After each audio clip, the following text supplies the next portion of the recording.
Повеќе од 2 години Зоран Заев бил прислушуван како осумничен за подкуп кога бил градоначалник на Струмица.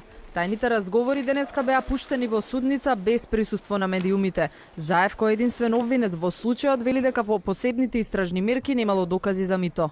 Јас знам дека вкупно со ПИМ мерки е нешто повеќе од 2 години.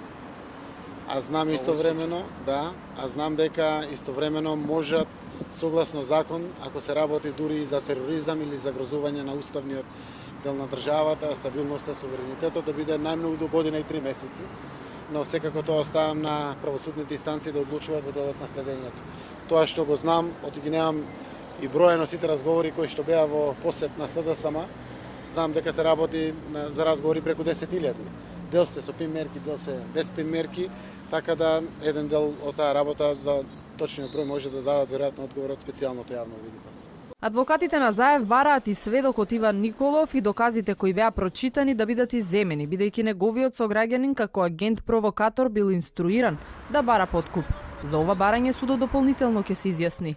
Инаку Николов како оштетен од кого струмичкиот градоначалник наводно барал мито сведочеше на минатото рочиште.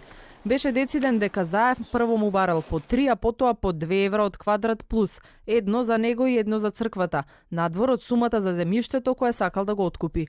Но Николов раскажа и дека средбите во кабинетот на Заев ги снимил по претходни инструкции од МВР и надлежниот обвинител, откако веќе го пријавил случајот во полиција.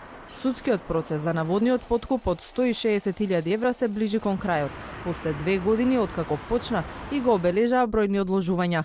Во понеделник се најавува маратонско рочиште со слушање на останатите тајни разговори на Заев.